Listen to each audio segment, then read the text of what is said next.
जय जय प्रभुपाद प्रभुपाद प्रभुपाद प्रभुपाद।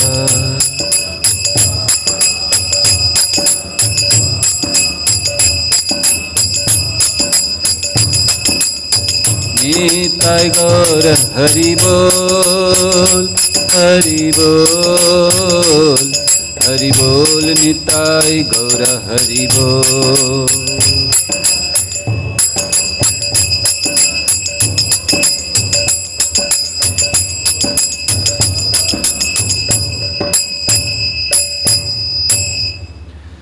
जय ओम विष्णुपाद परमहंस परिव्राजकाचार्य अष्टोत्तर श्रीमद्भय चरणारविंद भक्ति वेदांत स्वामी शिल प्रभुपाद की। इस्कॉन बीवीटी फाउंडर आचार्य शिल प्रभुपाद की। उपस्थित भक्त वृंद की जय, उपस्थित भक्त वृंद की जय, उपस्थित भक्त वृंद की जय। श्री श्री गुरु गौरांग की जय। ओम नमो भगवते वासुदेवाय।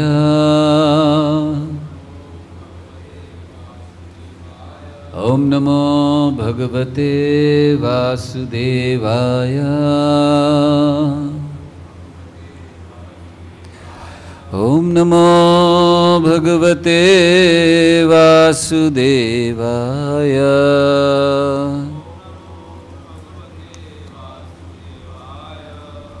नारायणं नमस्कृत्य नरं चैव नरोत्तमं देवीं सरस्वतीं व्यासं ततो जयमुदीरये। नष्टप्रायेषु भद्रेषु नित्यं भागवत सेवया भगवत्युत्तम श्लोके भक्तिर्भवती नैष्ठिकी।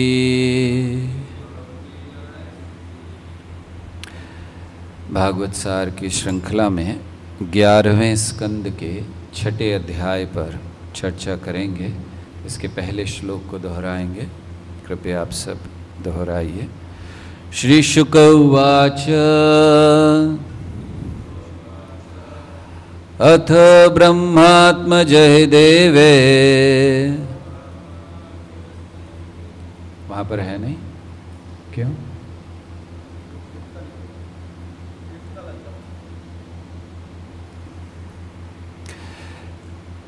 अथ ब्रह्मात्मजः देवे प्रजैशैरावृतोऽभ्यगात् भवश्च भूतभव्येशो ययो भूतगणैर्वृतः। इसका अनुवाद इस प्रकार से है। श्रील शुकदेव गोस्वामी ने कहा, तब ब्रह्मा जी अपने पुत्रों तथा देवताओं एवं महान प्रजापतियों को साथ लेकर द्वारका के लिए रवाना हुए। सारे जीवों के कल्याण प्रदाता शिव जी भी अनेक भूत प्रेतों सहित द्वारका गए। ओम अज्ञानतिमिरान्धस्य ज्ञानाञ्जनशलाकया चक्षुरुन्मीलितं येन तस्मै श्रीगुरवे नमः। श्रीचैतन्यमनोभीष्टं स्थापितं येन भूतले स्वयं रूपः कदा मह्यं ददाति स्वपदान्तिकं। वन्देऽहं श्रीगुरौ श्रीयुतापदकमलं श्रीगुरून् वैष्णवांश्च श्रीरूपं साग्रजातं सहगण रघुनाथान्वितं तं सजीवं साद्वैतं सावधूतं परिजनसहितं कृष्णचैतन्यदेवं श्रीराधाकृष्णपादान् सहगण ललिता श्रीविशाखान्वितांश्च।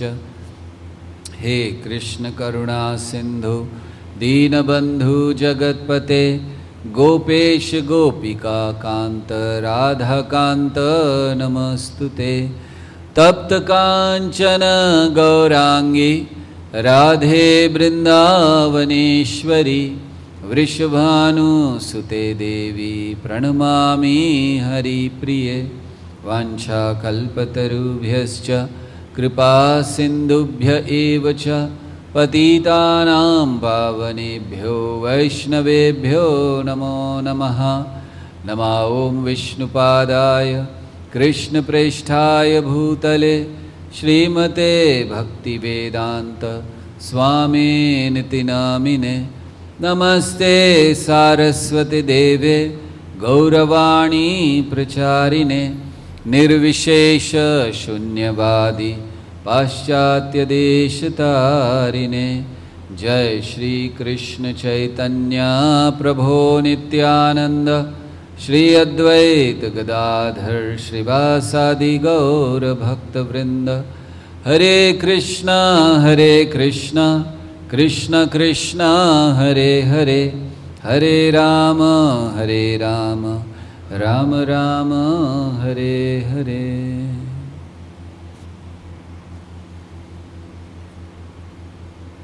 हरे कृष्ण। क्या उसमें आवाज़ नहीं आ रही? ये रोज का है कि चेक नहीं करते हो?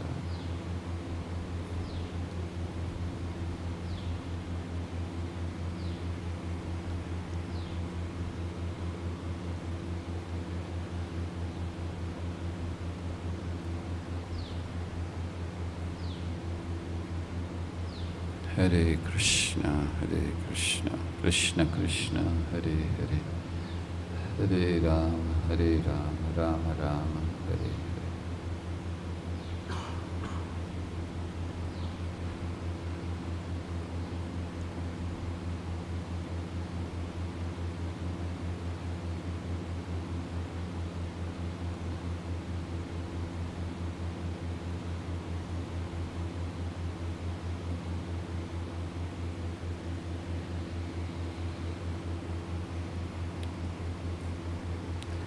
हरे कृष्ण कृष्ण कृष्ण हरे हरे, हरे राम राम राम हरे हरे।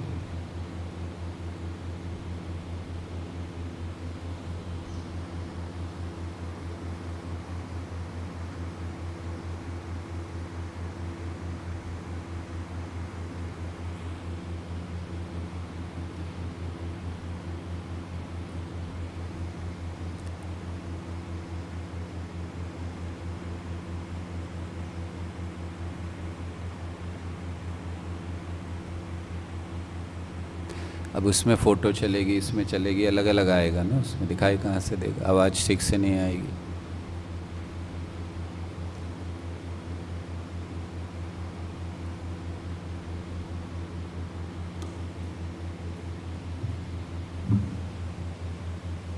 इसको जरा इसका वीडियो ऑफ करो उसका।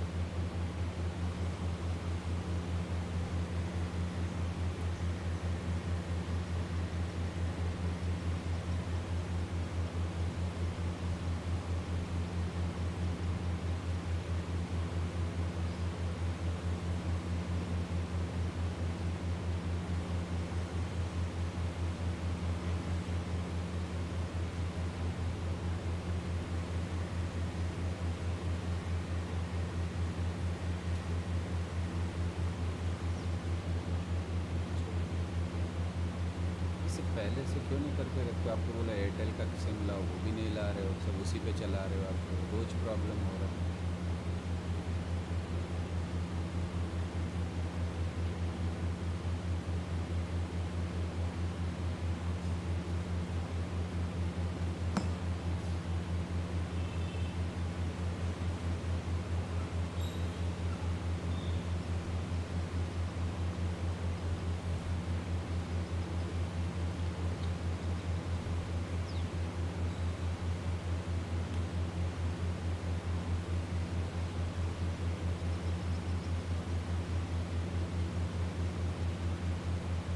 पहले चेक करो उसको आ रहा है कि नहीं।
जाकर चेक करो उसको आ रहा है कि नहीं कर रहा है उसको। हरे कृष्ण कृष्ण कृष्ण हरे हरे, हरे राम राम राम हरे हरे।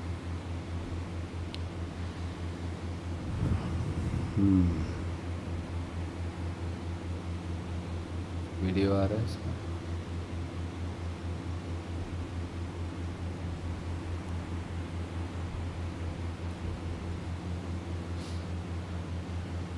हरे कृष्णा।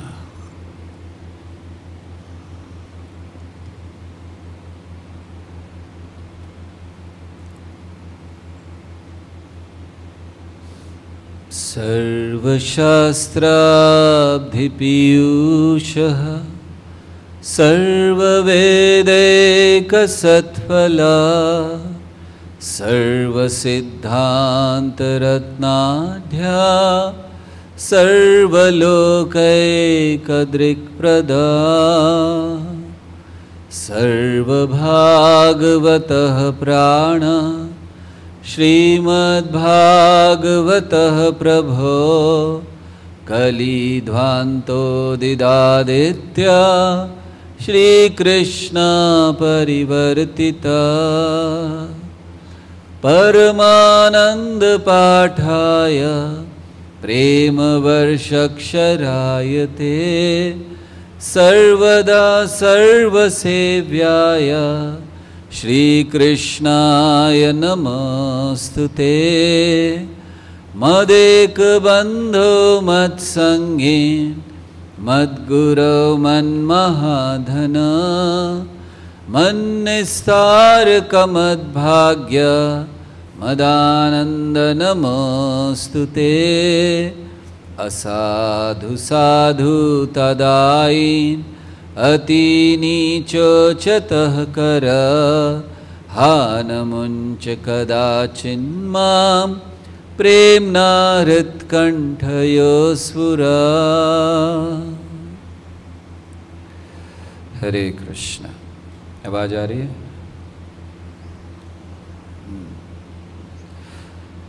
तो छठा अध्याय है 11वें स्कंद का, जहाँ देवता ब्रह्मा जी आदि भगवान के पास गए हैं और फिर भगवान प्रभास क्षेत्र की ओर यदुवंशियों को लेकर जाएंगे।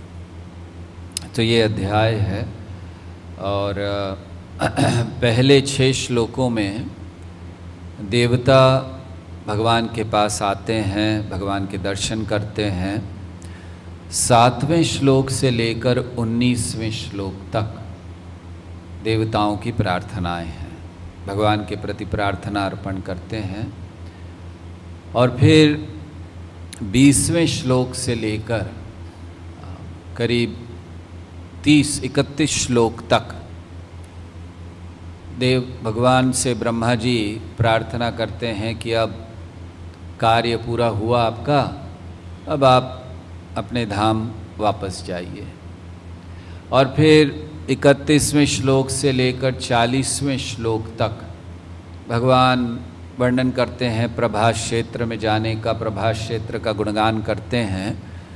और फिर 41वें श्लोक से आखिरी तक अध्याय के 50 श्लोक तक उद्धव जी भगवान के पास आकर उनसे कुछ प्रार्थना करते हैं। तो ऐसे ये पूरा अध्याय बटा हुआ है।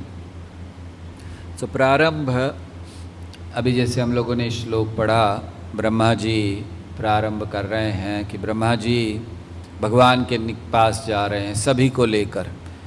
तो ब्रह्मा जी के साथ शिव जी चले, इंद्र चले, सारे देवता चले, मारुतगण चले, वसु चले, अश्विनी कुमार चले, जितने भी देवता हैं ये सब गंधर्व किन्नर चानर सब उनके साथ आए।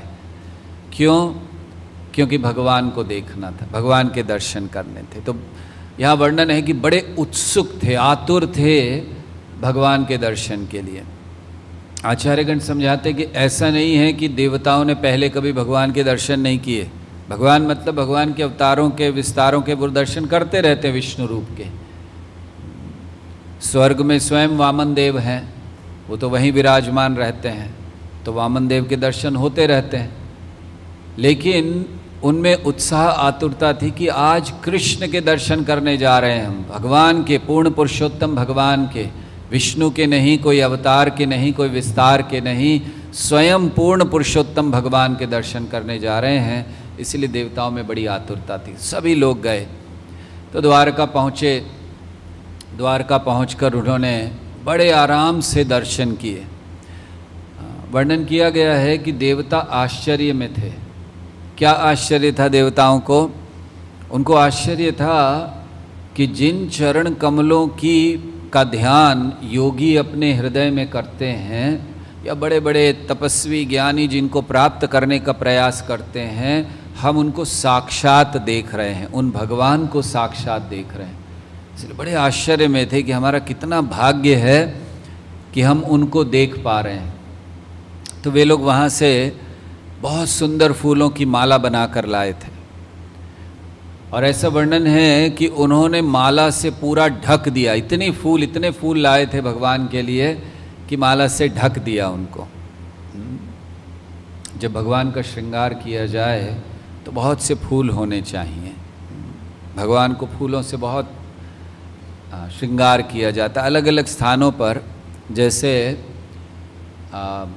जगन्नाथपुरी है, यहाँ हम देखते हैं ये भोग मंडप कहलाता है। भोग मंडप मतलब जहाँ भगवान को भोग लगाया जाता है, बहुत ज़्यादा 56 भोग चलता रहता, आते रहते हैं, तो ये भोग मंडप कहलाता है। और जो तिरुपति है ये पुष्प मंडप कहलाता है। आप देखिए तिरुपति में भगवान को इतने फूल, इतनी मोटी मोटी मालाएं भगवान को पहनाई जाती हैं, अलग अलग रंग के, रंग बिरंगे फूल, तो वो पुष्प मंडप कहलाता है, क्योंकि वहाँ भगवान का श्रृंगार पुष्पों से बहुत किया जाता है। तो देवता भी पुष्प लेकर आए और उन्होंने पुष्पों को समर्पित किया भगवान को। भगवान ने उनको अपने वक्षस्थल पर धारण किया, और ऐसा वर्णन है कि ढक गए पूरे भगवान, इतने फूल ले आए देवता। और फिर जब ऐसे उन्होंने दर्शन कर लिए तो देवताओं ने प्रार्थना करनी प्रारंभ की भगवान से। भगवान को देखकर उन्होंने प्रार्थना की, और उन्होंने भगवान से कहा, भगवान श्री कृष्ण से, कि आप सृष्टिकर्ता हैं। वो भगवान से प्रार्थना कर रहे हैं देवता कि हम आपको प्रणाम कर रहे हैं, आपके चरण कमलों में प्रणाम कर रहे हैं। उन्होंने, सारे देवताओं ने साष्टांग प्रणाम किया भगवान को। साष्टांग मतलब 8 अंग पृथ्वी पर लगने चाहिए, पृथ्वी पर होते हैं। या साष्टांग प्रणाम में 8 अंग उपयोग होते हैं। सो हमारे हाथ हैं, हमारे पैर हैं, घुटने हैं, वक्षस्थल है, और फिर हमारा मस्तक है, हमारी आँखें हैं, और हमारी बोलने की शक्ति है। ये सब 8 अंग अष्टांग प्रणाम कहा जाता है, या साष्टांग, अष्ट अंग साष्टांग प्रणाम।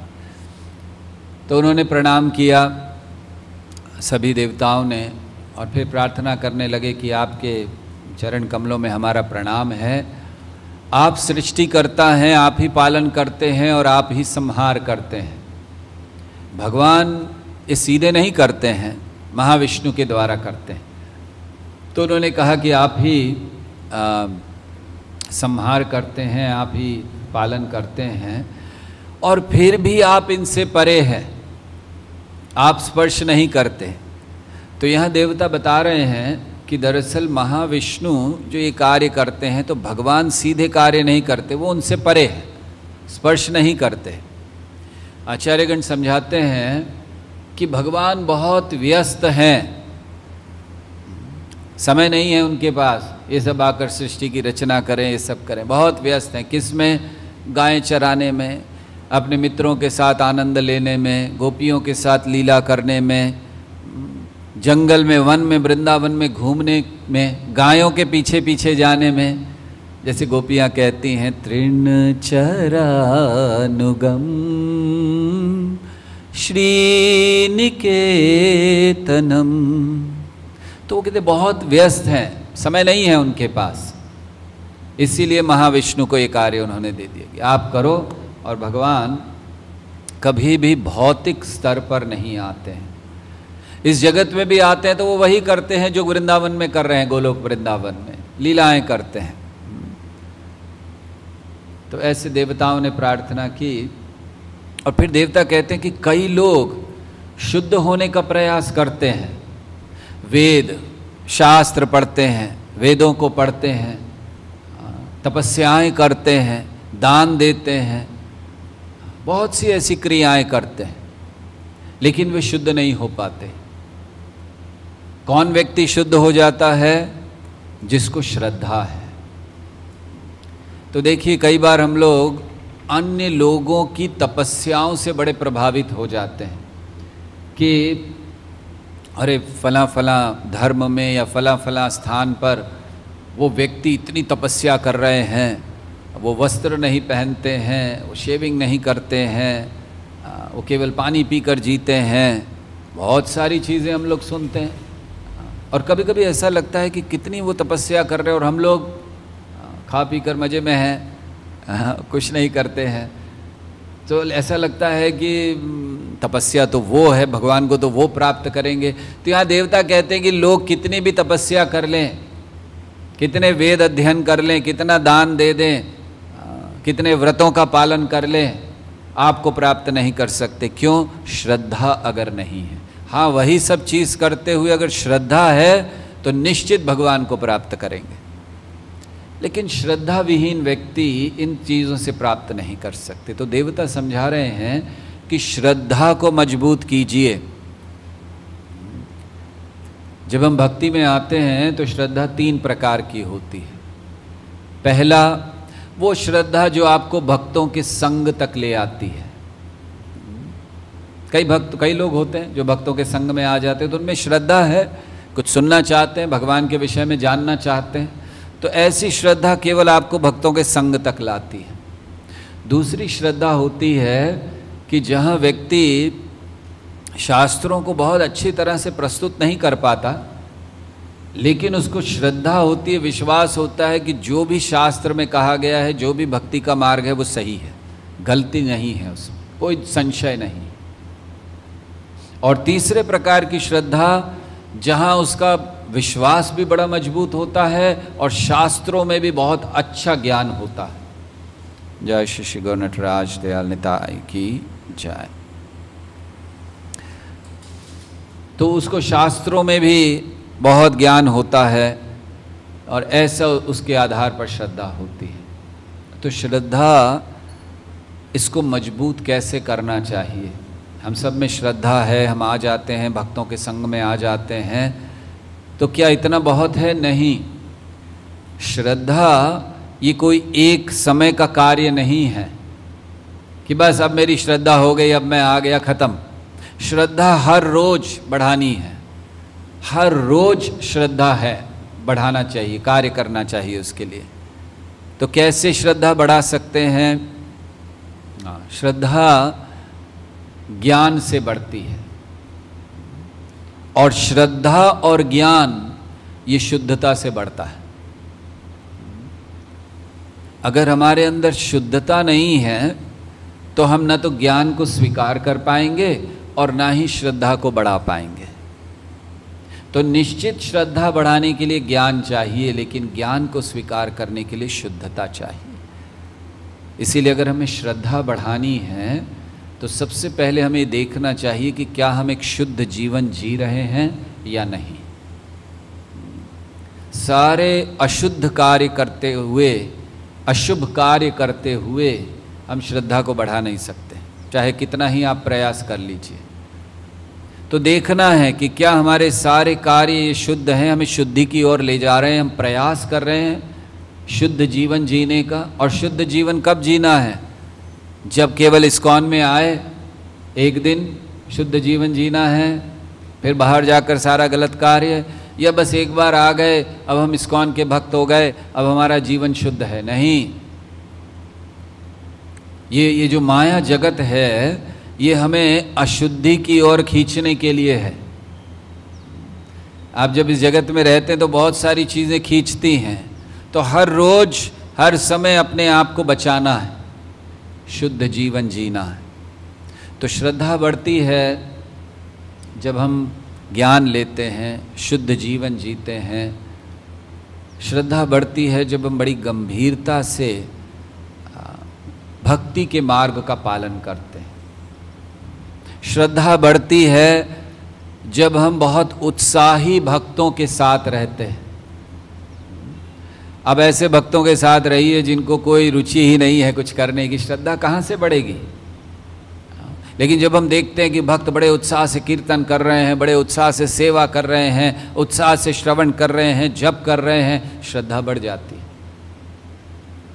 तो श्रद्धा ज्ञान से बढ़ती है, श्रद्धा शुद्ध जीवन से बढ़ती है, श्रद्धा बड़ी गंभीरता से भक्ति का पालन करने से बढ़ती है, और श्रद्धा उत्साही भक्तों, ये जो उत्साह है ये छुआछूत की बीमारी की तरह है, या कहना चाहिए आजकल के समय में कोविड की तरह है।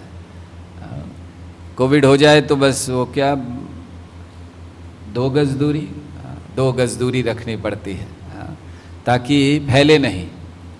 तो उत्साह क्या है, ये 2 गज दूरी से भी नहीं चलता। आप मंदिर में हैं, बहुत बड़ा मंदिर हॉल है, बस दूर से भक्तों को देख रहे हैं, बीमारी फैल जाएगी।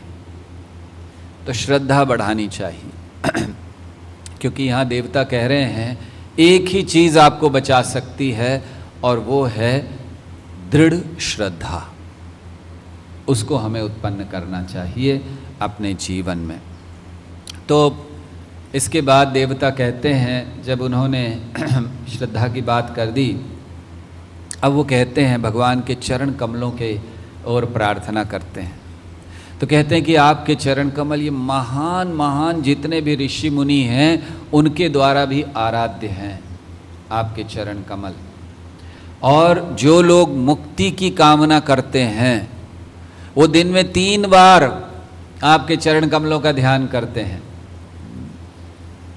यशस्त्री संध्यम, तो दिन में 3 बार नियम से वो आपके चरणों का ध्यान करते हैं। और आपके चरण कैसे हैं, अग्नि की तरह हैं। वो कहते हैं अग्नि की तरह हैं, जो जितने भी अशुभ इच्छाएं जीव के हृदय में हैं उसको जला देते हैं। ये आपके चरण कमल हैं। सो देखिए हमारे हृदय में बहुत सी अशुभ इच्छाएं, अशुभ और शुभ क्या होता है, ऐसी सारी चीज़ें जो भगवान की भक्ति के विरुद्ध हैं, अशुभ हैं। चाहे वो उसको इस जगत में शुभ माना जाए, अच्छा माना जाए, महान माना जाए, भगवान से दूर ले जा रही हैं, अशुभ हैं। तो वो कहते हैं कि ऐसी सारी इच्छाओं को जला देती है भगवान के चरण कमल। श्रील प्रभुपाद एक पत्र में बहुत सुंदर बात लिखते हैं। वो लिखते हैं कि ये जो जगत है इसमें हमारा कार्य बड़ा कठिन है। हमने माया के विरुद्ध युद्ध छेड़ दिया है, और सही भी है ना। बाकी लोग आपस में युद्ध कर लेते हैं, कोई देश युद्ध कर लेता है, लेकिन हम सब का जो एक शत्रु है। देखिए अगर 2 देश लड़ रहे हैं तो उनमें से एक हमारा शत्रु हो सकता है, दूसरा नहीं होगा, मित्र होगा।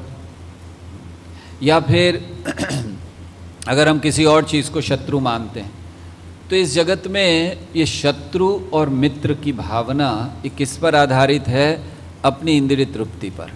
अगर कोई मेरी इंद्रिय तृप्ति में सहायता करता है तो मेरा मित्र है, नहीं तो शत्रु है। लेकिन इस जगत में हम लोग जितने भी लोग हैं उन सब का एक कॉमन शत्रु है, वो सबके लिए शत्रु है, और वो है माया। तो प्रभुपाद कह रहे हैं कि हमने बहुत बड़ा कार्य लिया है, कार्य हमने अपने सर पर ले लिया है। क्या? माया से युद्ध छेड़ दिया। तो इसीलिए अगर हम भगवान के चरण कमलों को दृढ़ता से पकड़े रहेंगे तो फिर हम बचे रहेंगे, सुरक्षित रहेंगे, नहीं तो इस युद्ध में गला कट जाएगा। तो इसलिए भगवान के चरण कमलों को हमें पकड़े रहना चाहिए, क्योंकि जब हम भगवान के चरण कमलों को पकड़े रहते हैं तो क्या होता है, देखिए इस जगत में सर्प हैं, हमारी जो इंद्रियां हैं उनकी तुलना सर्पों से की गई है। सांप क्या होता है, डसता है, किसी को भी डस देता है। सांप एक द्वेषी प्राणी माना गया, देखते ही डस देगा। तो सांप जिसको भी डसता है, जहाँ भी रहता है, वो अपना जहर छोड़ता है। तो अभी इंद्रियां हैं हमारे पास हैं, तो इंद्रियों की तुलना सर्पों से की, वो जहर छोड़ेंगी ही। क्या किया जा सकता है, सांप हर जगह जाता है और अपना जहर छोड़ देता है। ये कहीं पर अगर डस दे तो वो स्थान, वो व्यक्ति जहरीला हो जाता है, उसमें जहर फैल जाता है। लेकिन एक बात और है, चंदन का वृक्ष होता है, उस चंदन के वृक्ष में बहुत से सांप रहते हैं। आप लोगों ने कभी देखा है चंदन का वृक्ष? कभी कभी तो इतने सांप होते हैं दूर से काला दिखाई देता है। चंदन के वृक्ष पे सांप लिपटे हुए होते हैं, लेकिन चंदन की सुगंध में कोई कमी नहीं आती, ना ही वो काला पड़ जाता है सांपों के रहने से। क्यों? क्योंकि चंदन ने अपने आप को इतना मजबूत बना लिया, इतना सुगंधित बना लिया है कि ये सर्पों का कोई फर्क नहीं पड़ता। भक्त को इस तरह होना चाहिए। तो भक्तों को क्या करना चाहिए? भक्तों को अपने आप को चंदन बनाना चाहिए, अर्थात भक्ति के द्वारा इतने जीवन को सुगंधित बना लीजिए। भगवान के जो चरण कमल हैं उनसे जो सुगंध निकलती है। श्रीमद् भागवत में बहुत सुंदर वर्णन है कि जब 4 कुमार वैकुंठ पहुँचे, उन्होंने श्राप दे दिया जय विजय को। भगवान आए और जैसे ही भगवान आए उन्होंने प्रणाम किया और चरण कमलों से जो उनके तुलसी भगवान के लगी थी वो सुगंध उन्होंने ली, बस उसी से वो भक्त बन गए। तो भगवान के चरण कमलों की सुगंध, अगर हम ऐसे चंदन बन जाएं जिससे श्री कृष्ण के चरण कमलों की सुगंध आए, तो फिर जहाँ भी जाएंगे, श्रील प्रभुपाद अमेरिका गए, कितने सारे सांप हैं वहाँ पर, लेकिन कोई फर्क नहीं हुआ। प्रभुपाद चंदन के वृक्ष की तरह। कई लोगों ने प्रयास किया उनके आंदोलन को रोकने का, उनको रोकने का, उनका विरोध करना, कोई फर्क नहीं। इसीलिए चंदन बन जाइए, इतनी सुगंध होनी चाहिए कि ये सांप जो ये इंद्रियां हैं इनका कोई प्रभाव ना हो। तो ये भगवान के चरण कमल हैं जिनको देवी देवता इस समय देख रहे थे। आचार्यगण समझाते हैं कि इस जगत में बहुत तेज लहरें आ रही हैं इंद्रिय तृप्ति की। तो लहरों से अगर बचना है, मान लीजिए आप कहीं पर हैं, लहरें बड़ी तेज आ रही हैं, क्या करना चाहिए? पानी में है तो व्यक्ति क्या करता है, कोई पत्थर या कोई रॉक होता है उसको पकड़ लेता है, उसको पकड़े रहता है, बस उसके बाद बहुत तेज पानी आता भी रहे तो कुछ नहीं कर पाता, क्योंकि उसने मजबूती से पकड़ा। हमें खुद अनुभव है, एक बार हम गंगा में फंस गए थे, बड़े तेज बहाव में। मायापुर गए थे तो गंगा जी हैं, तो वहाँ पर बीच में वो लोग कुछ ड्रम्स लगा के रखते हैं, हरे रंग के ऐसे ड्रम्स होते हैं प्लास्टिक, जो फ्लोट करते रहते हैं। वो केवल ये दिखाने के लिए हैं कि इसके परे बोट भी नहीं जाए, बहुत तेज बहाव होता है। तो गंगा जी बहुत चौड़ी हैं वहाँ, तो आधा तो इतना कोई प्रभाव नहीं है, प्रवाह उनका तेज नहीं है, लेकिन जैसे ही उसके थोड़ा सा आगे जाएंगे बड़ी तेज बहती, वहाँ पर अचानक बड़ा गहरा और बहुत तेज प्रवाह है। हम लोग उस समय क्या होता है, जब स्विमिंग करते हैं तो बड़ा जोश आ जाता है कि नहीं इधर से उधर जाएंगे, तो वो जो ग्रीन था वो भी ध्यान नहीं दिया, क्रॉस कर गए और अकेले थे तो क्रॉस कर गए और वहाँ जाकर फंस गए। बड़ा तेज प्रवाह था, ऐसा कि हम सारे स्ट्रोक ट्राई कर रहे थे, बैक स्ट्रोक, बटरफ्लाई स्ट्रोक, ये स्ट्रोक, फ्री स्टाइल, कुछ नहीं चल रहा था, इतना तेज प्रवाह था वहाँ पर। और बस ऐसा लगा कि चलो अच्छा है मायापुर है, गंगा है और शायद अब जल्दी हार पहनाने वाले हैं लोग। सो उस समय हमने सोचा क्या करें क्या करें, इधर तो हमें वो ड्रम दिखाई दिया, तो फिर किसी तरह उस तरफ गए और उसको पकड़ लिया।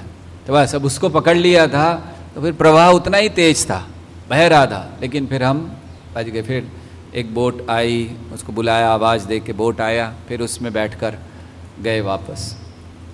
तो ये भवसागर में भी ऐसे लहरें किसकी आती रहती है, बड़ा तेज प्रवाह इंद्रिय तृप्ति का आता है, बस अब कर ले कर ले कर ले। तो अगर बड़ी मजबूती से कृष्ण के चरण कमलों को पकड़ा है तो ये प्रवाह आता जाएगा, चलती जाएगी, आपको कोई प्रभाव नहीं होगा।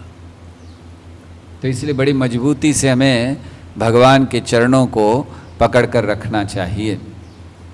और कैसे मजबूती से पकड़ सकते हैं, क्या कर सकते हैं, प्रभुपाद समझाते हैं, अगर हम भगवान के नाम का जप गंभीरता से कर रहे हैं, ये भगवान के चरण कमलों को मजबूती से पकड़ने लायक है, पकड़ने का तरीका है कि हम भगवान के नाम का जप करें। दूसरा, नियमों का कड़ाई से पालन करें।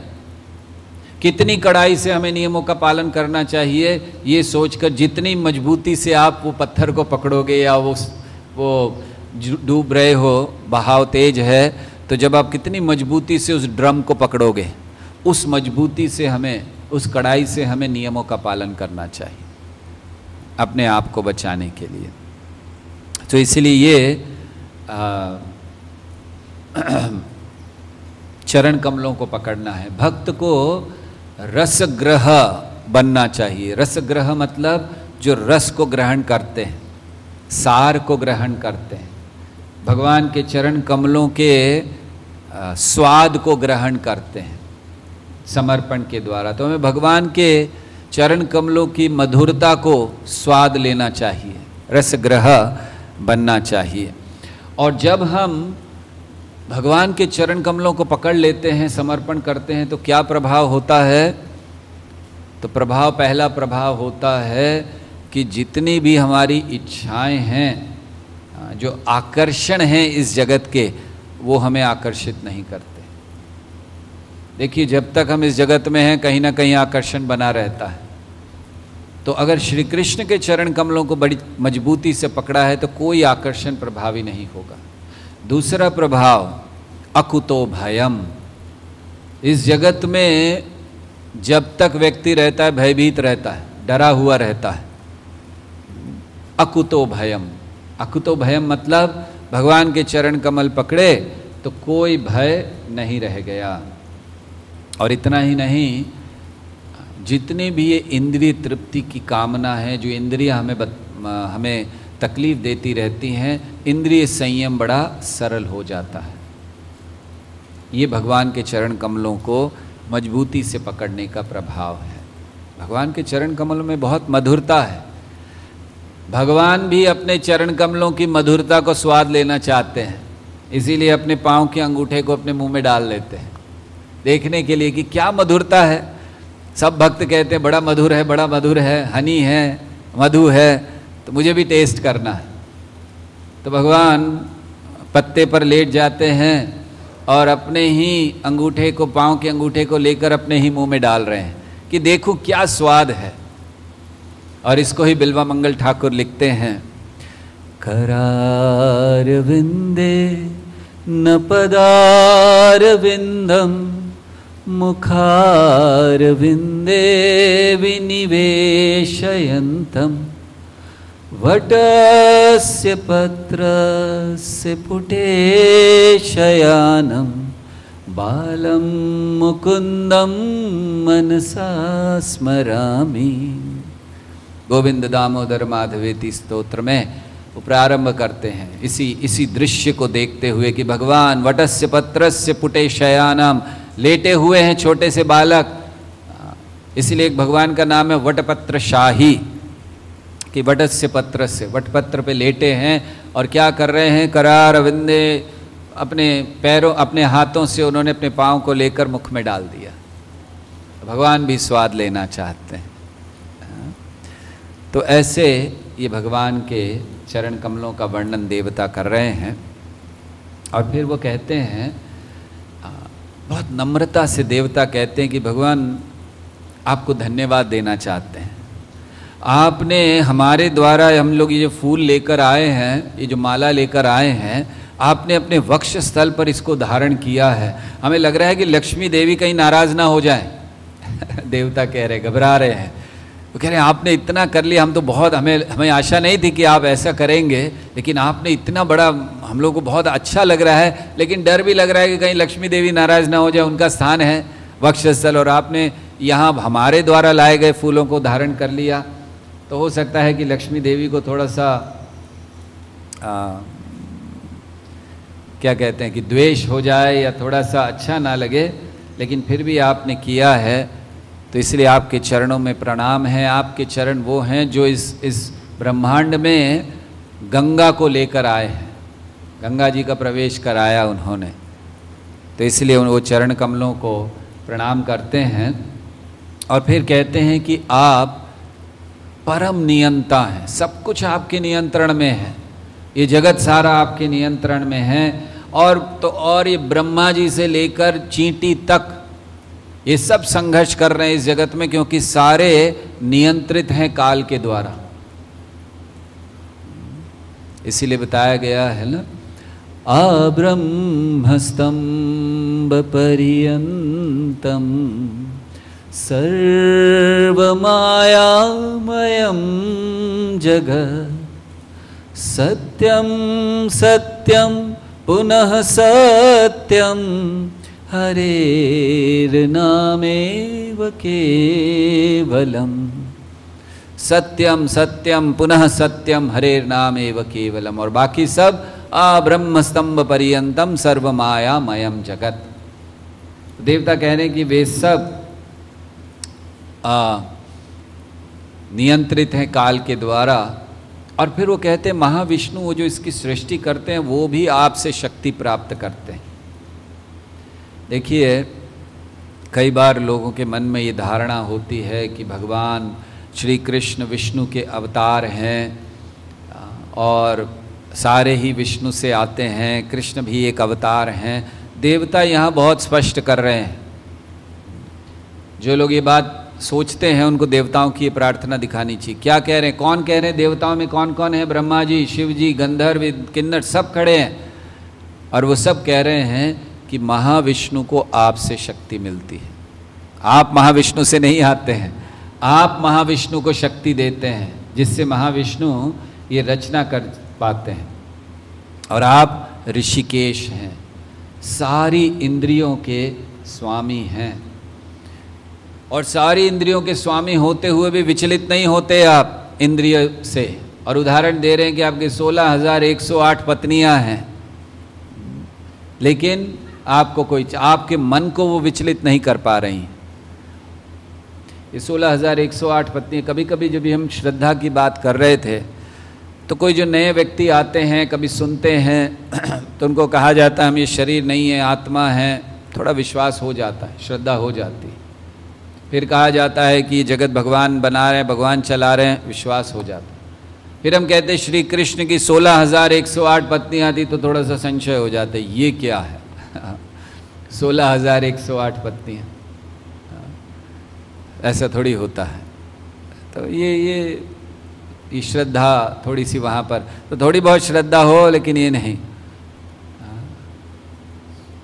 प्रभुपाद से एक बार किसी ने पूछा था कि आपको विश्वास है कि कृष्ण के, ऐसे बाहर किसी ने, कृष्ण की 16,108 पत्नियां थी। प्रभुपाद ने, हाँ क्यों नहीं विश्वास है, हमें तो हर चीज़ पर विश्वास है, पूरा विश्वास है।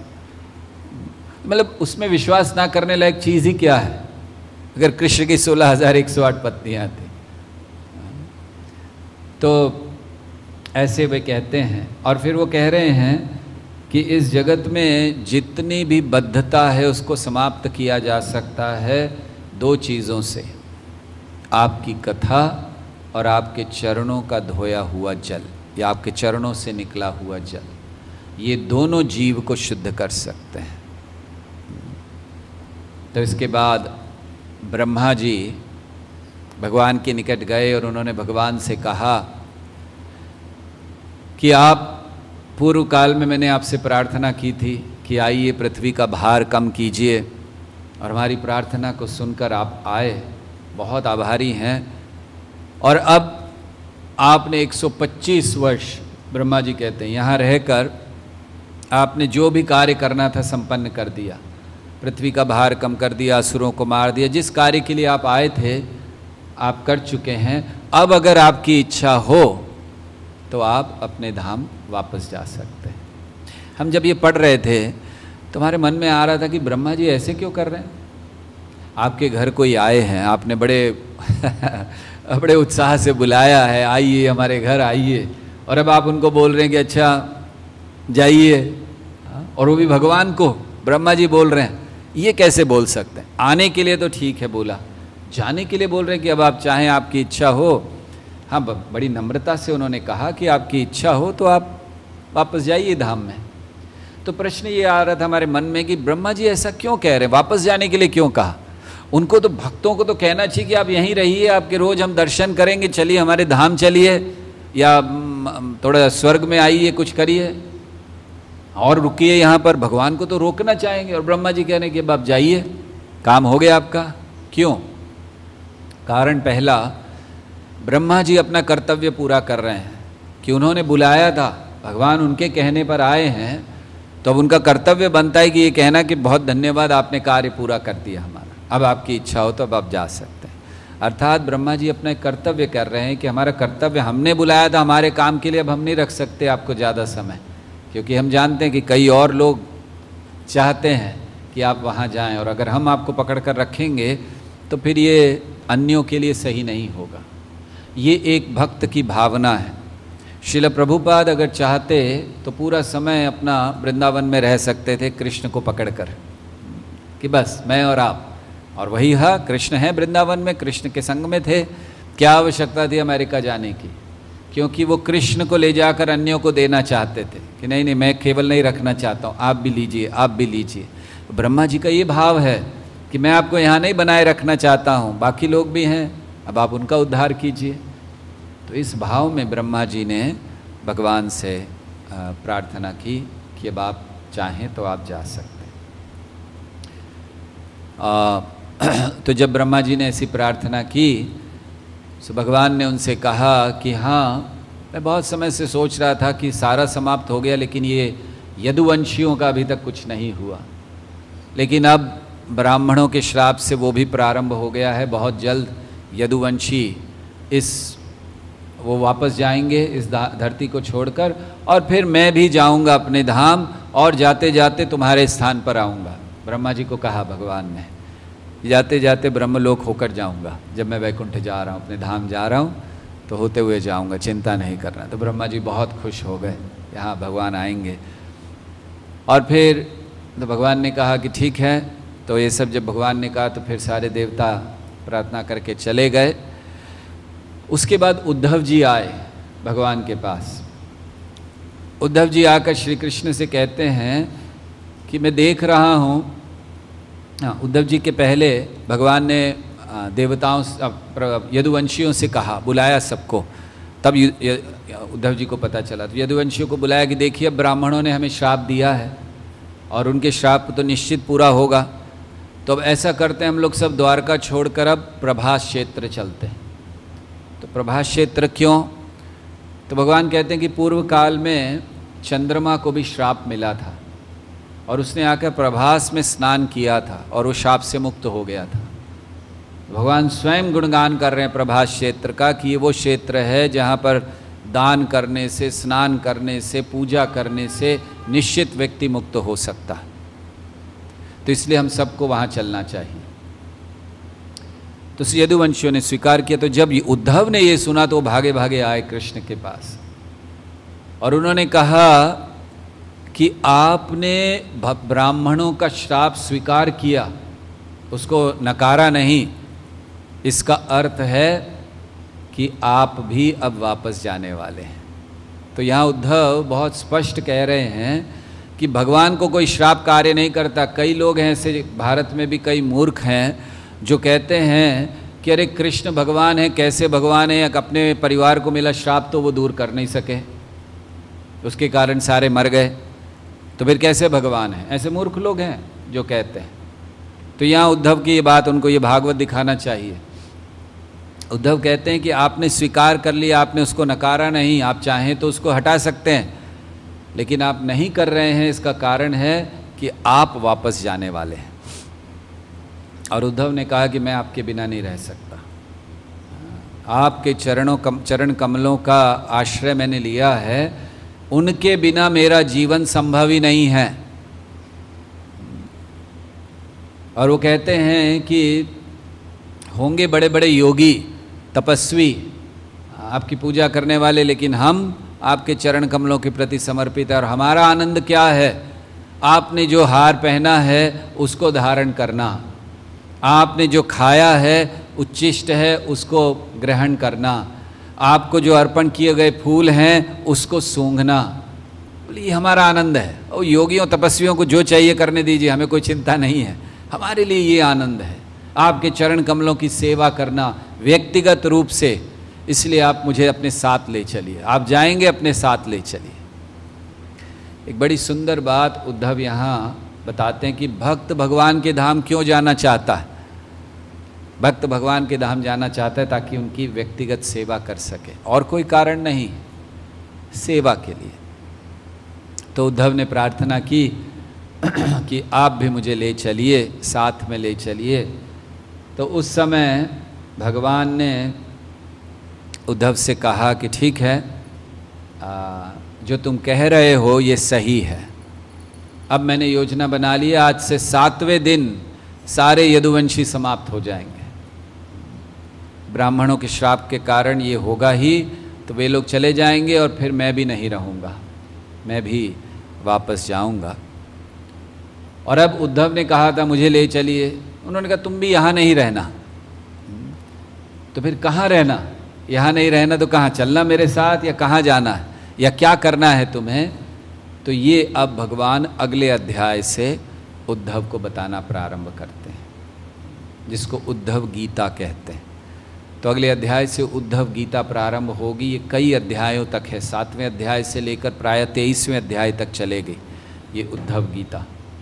बहुत सुंदर ज्ञान भगवान देने वाले हैं उद्धव को।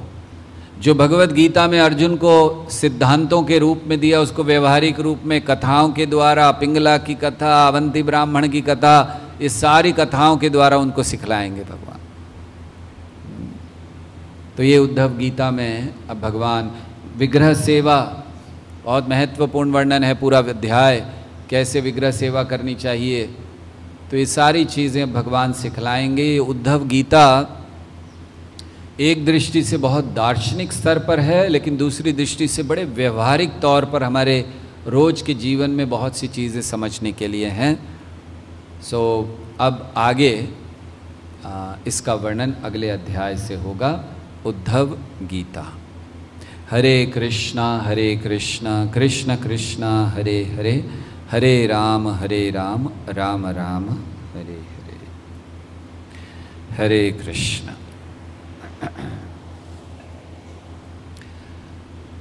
सो आप में से किसी के कोई प्रश्न, कोई जिज्ञासा?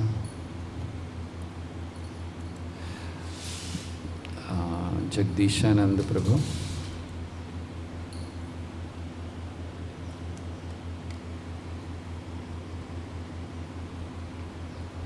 हाँ जी, आ रही है।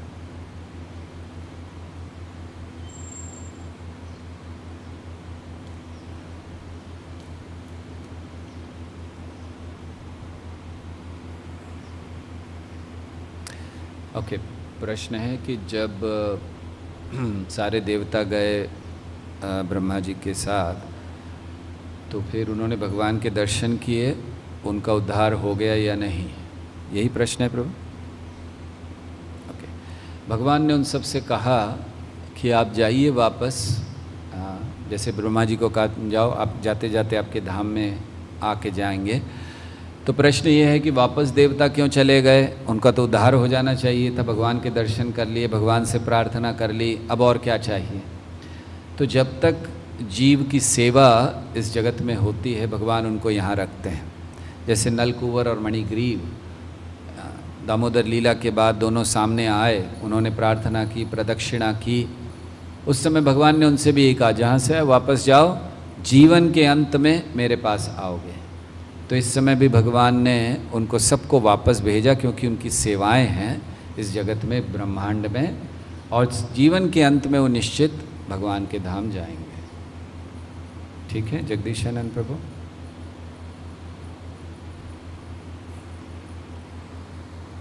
निश्चित भगवान के जो दर्शन कर ले उसका उद्धार ना होना, इसमें संशय होना ही नहीं चाहिए, तो निश्चित होगा उद्धार।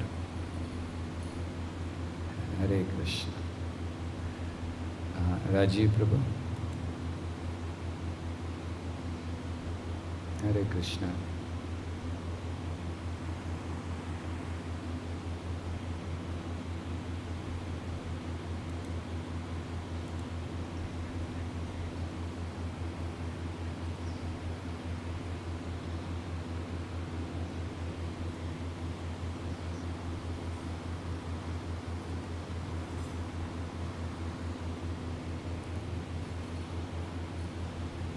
देवताओं की जितनी क्षमता है वो गोलोक जाकर कृष्ण से प्रार्थना कर नहीं सकते, और इसीलिए वे क्षीर सागर के तट पर जाते हैं, क्योंकि भगवान ने एक नियम बनाया है। इस जगत को चलाने के लिए नियम बना दिए, लोगों को अपॉइंट कर दिया, महाविष्णु, गर्भोदक्षाय विष्णु, क्षीरोदक्षाय विष्णु, तो वे लोग कर रहे हैं। तो नियम ये है कि अगर आपको उन तक पहुंचना है, जैसे अभी यहाँ से हमें प्रधानमंत्री को प्रार्थना करनी है, तो क्या होता है, एक एप्लीकेशन अगर हम यहाँ किसी ऑफिस में दे दें तो वो भगवान तक, प्रधानमंत्री तक पहुँच सकती है। यहाँ पर ऑफिस में दिया जाए कि वो लोग पहुँचाएँ। तो इसी तरह इस जगत में देवताओं की शक्ति केवल क्षीर सागर तक जाने की है, और इसलिए वो वहीं जाकर प्रार्थना करते हैं भगवान से, विष्णु से। इस जगत में वो विष्णु रूप में हैं, इसीलिए इस जगत में उनसे उस रूप की प्रार्थना की जाती है। और भगवान कृष्ण विष्णु से आते हैं, ये संशय है लोगों में। इसका और एक कारण है कि जब भगवान प्रकट हुए, चतुर्भुज रूप में प्रकट हुए, तो चतुर्भुज रूप में इसलिए प्रकट हुए ये दिखलाने के लिए, या कहना चाहिए कि देवकी वसुदेव को विश्वास दिलाने के लिए कि मैं आ गया हूँ, चिंता नहीं करो। लेकिन बहुत स्पष्ट यहाँ देवता कह रहे हैं, और अन्य भी कई स्थानों पर है, कि महाविष्णु भी जिनसे आगे चलकर क्षीरोदक्षाय विष्णु आते हैं, वो भी केवल कृष्ण के एक विस्तार है। ठीक है, थैंक यू। जगतपालिका माता जी।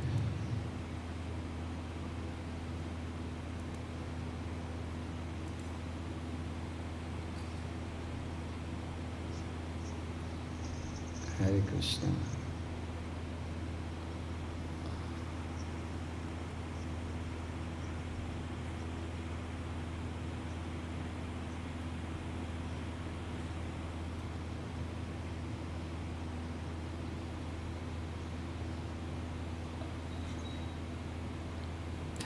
ओके, प्रश्न ऐसा है कि उत्साही भक्त को कैसे पहचानना चाहिए। मंदिर में तो सभी लोग उत्साह से सेवा करते हैं, तो कैसे पता चले कि कौन उत्साही भक्त है। उत्साही भक्त को पहचानने के लिए एक लक्षण है कि जिसके संग में रहकर आपको भक्ति करने का उत्साह बढ़ जाए, जिसके संग में रहकर आपको कृष्ण के लिए कुछ करने की इच्छा, कामना बढ़ जाए, वो उत्साही भक्त है।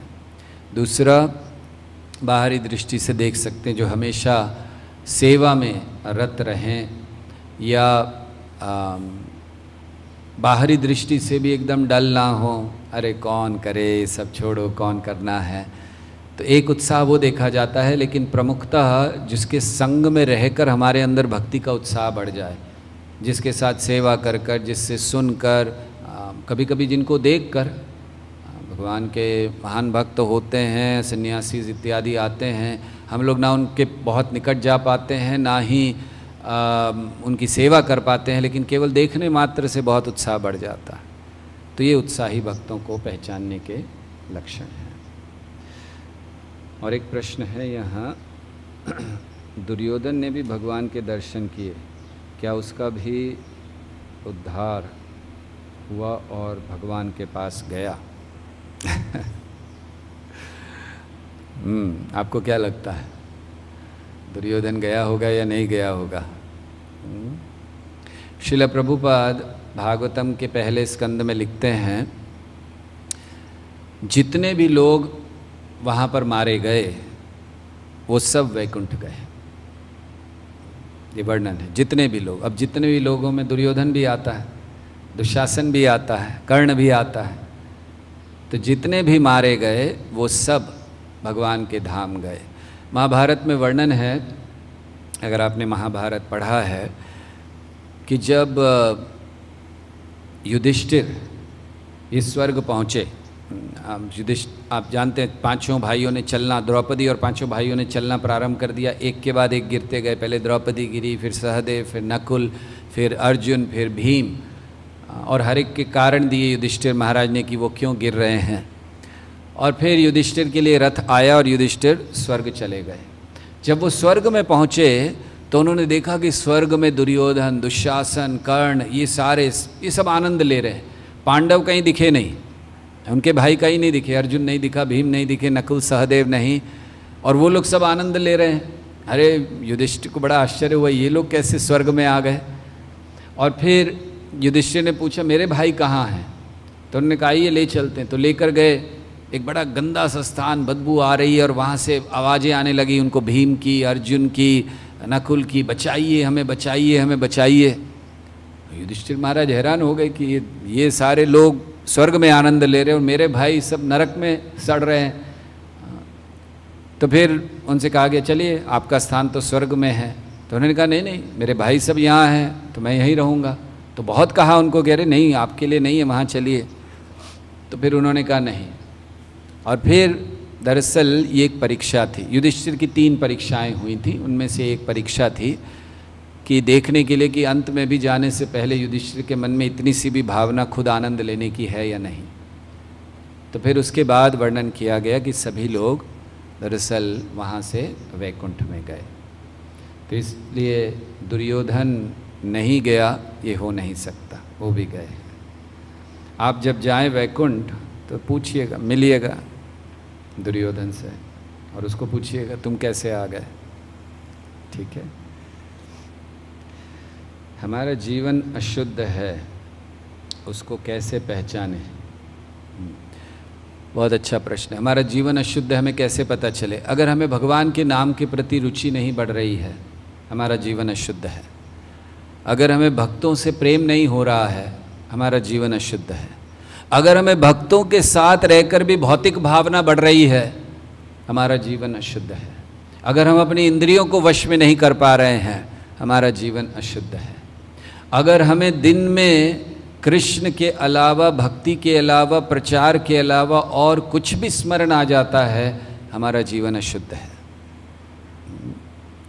तो इसलिए कोई कठिन नहीं है जानना कि हमारा जीवन अशुद्ध है या नहीं है। जीवन अशुद्ध, हाँ, किसी का कम हो सकता है, किसी का ज़्यादा हो सकता है, क्योंकि अशुद्धियाँ ही हमें इस जगत में रखती हैं। जब तक आप इस जगत में हैं अशुद्ध हैं, इस जगत के बाहर जाएंगे शुद्ध हो जाएंगे, या फिर पूर्ण रूप से कृष्ण भावना भावित हो जाएंगे तो इस जगत में रहते हुए भी शुद्ध हो जाएंगे। ठीक है। हरे कृष्णा कृष्ण कृष्ण हरे हरे, हरे राम राम राम हरे हरे। सबका बहुत बहुत धन्यवाद। अभी बुधवार को ये आगे उद्धव गीता को बढ़ाएंगे, सो कृपया आप सब आइएगा। हरे कृष्ण। वंशाकल्पतरुभ्यश्च कृपा सिंधुभ्य एव च पतितानां पावनेभ्यो वैष्णवेभ्यो नमो नमः। अनंत कोटि वैष्णव वृंद की जय। शिल प्रभुपाद की जय। निताय गौर प्रेमानंदे। हरि हरि।